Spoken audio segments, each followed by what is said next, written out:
This is J&J Studio. Thanks for stopping in. We got another wonderful video for you. Here we go. Sit back and relax and enjoy.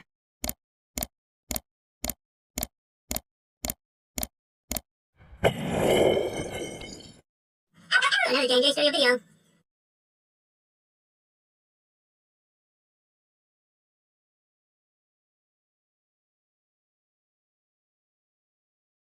Just I got a question. In here for a second. On April 15th, 1970, during the Apollo 13 mission, 3 explorers set the record for the farthest distance humans have ever traveled from our home planet. Over 55 years ago, Lovell, Swigert, and Hayes flew 248,655 He's not going to let me speed it up now. from Earth. Today, for all humanity, you're pushing beyond that frontier. Integrity, over to you. Watch it. See how the suitcase is floating around? Let's see if we can hear any. Watch, it's floating around. All this paperwork is not floating. The tablet's not floating. I think the air is blowing her hair. But, all that untouched stuff is not floating other than this suitcase wobbling once wall.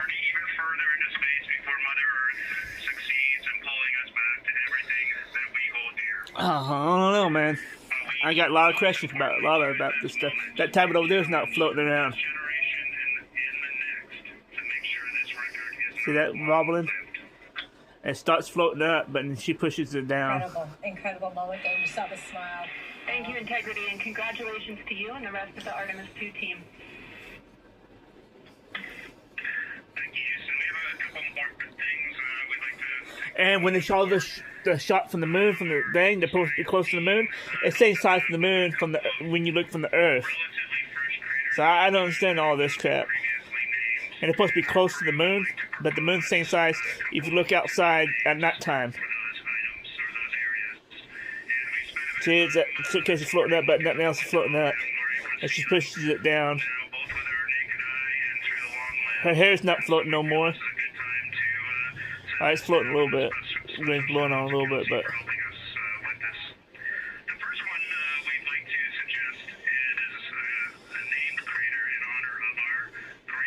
He's doing some,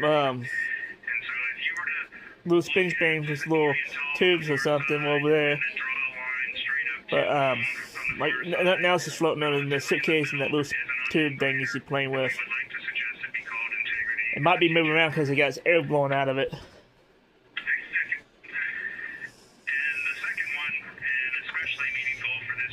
I always believed that went to the moon, but I'm starting to question everything. More and more I look at this crap that they show us. That suitcase is sitting still now. It's not floating up and that no more. Everything else is sitting still. Once wall, they do a little, you know, illusions, make it look like it's in space. It's all Hollywood stuff. Same way they make things floating around in Hollywood.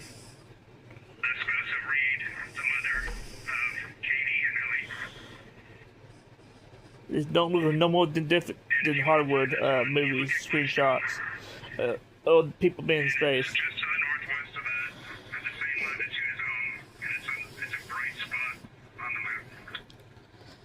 This is crazy, man. Like I said, nothing else floating around.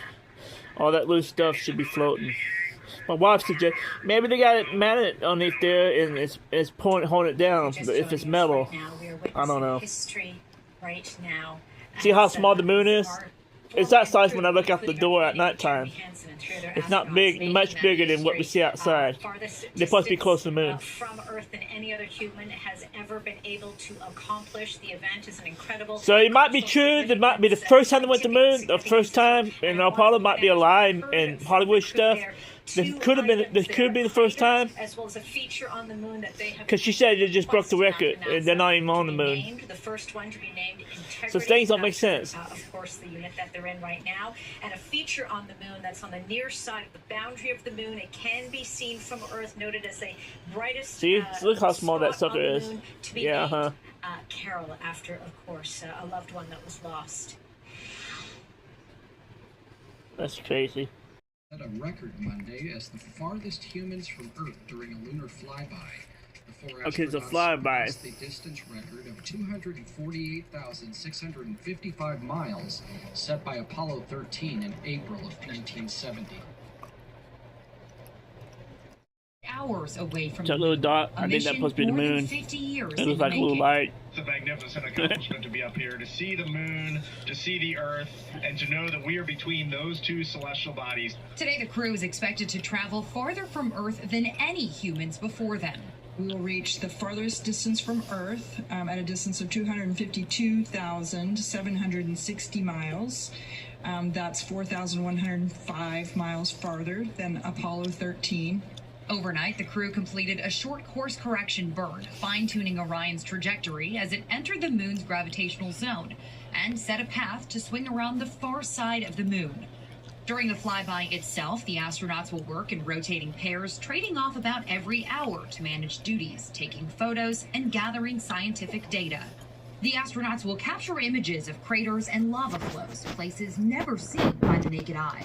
They'll also take photos of Earth and other planets visible in the distance. Mission Control is expecting a 40-minute communication blackout as Orion passes behind the moon.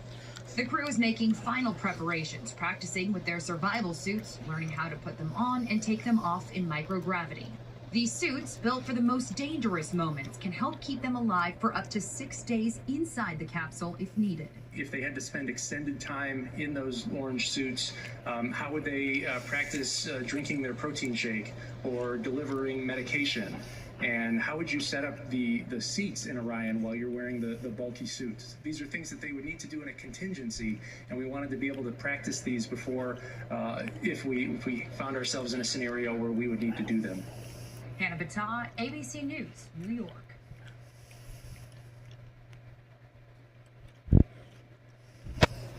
Is flying by the moon after doing something no other human has done before. Just a couple of hours ago, the crew set a new record for the furthest distance any human has ever gone into space. That's right. WSU's Greg Fox has been following this mission throughout the day. And Greg, an emotional day for this crew. It certainly was. Astronauts Reed Wiseman, Victor Glover, Christina Cook, and Canadian Jeremy Hansen have been getting closer to seeing more of the moon with the human eye than anyone before this mission. Now it's a mission that honors the memory of Wiseman's late wife.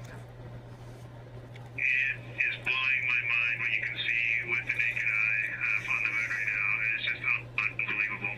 The Artemis 2 crew couldn't believe the detail they could see on the lunar surface as they approached the moon's orbit for the first time since 1972. But nothing could equal this moment, coming at roughly 2:21 Eastern Daylight Time, setting the record for the longest distance traveled from our planet. Here as we surpass the furthest distance humans have ever traveled from planet Earth, we do so in honoring the extraordinary efforts and feats of our predecessors in human space exploration. In an especially touching moment, the crew announced that it named one of the moon's craters for the late wife of Reed Wiseman, who lost her battle with cancer in 2020. So we lost a loved one. Her name was Carol, the spouse of Reed, the mother of Katie and Ellie. It's a bright spot on the map. And we would like to call it Carol. And you spell that C-A-R-R-O-L-L. A singular moment showing just how close this crew has become over the years. Earlier, the scientist in charge of collecting lunar samples said the photographs being taken now will help to determine key location points in future missions. We basically made a list of all the available targets during the April launch window because before you launch, we wouldn't exactly be sure of which targets would be visible. And some targets will rotate out of view when integrity starts going around the moon.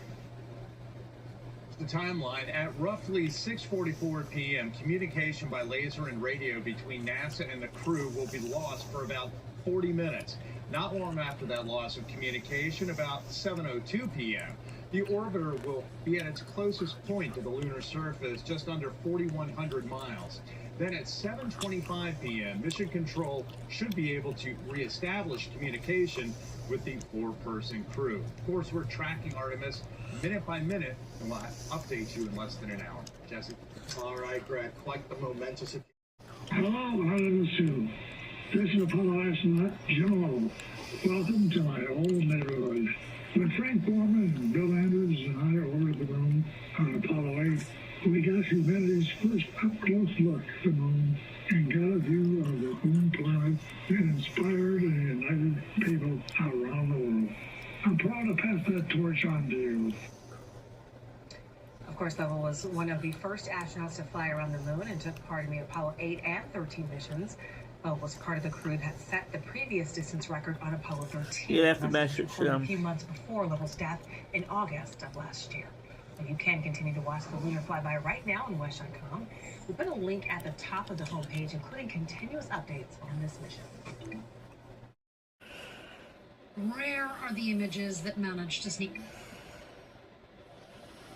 The crew of Artemis II homeward bound this morning after a record-setting lap around the moon.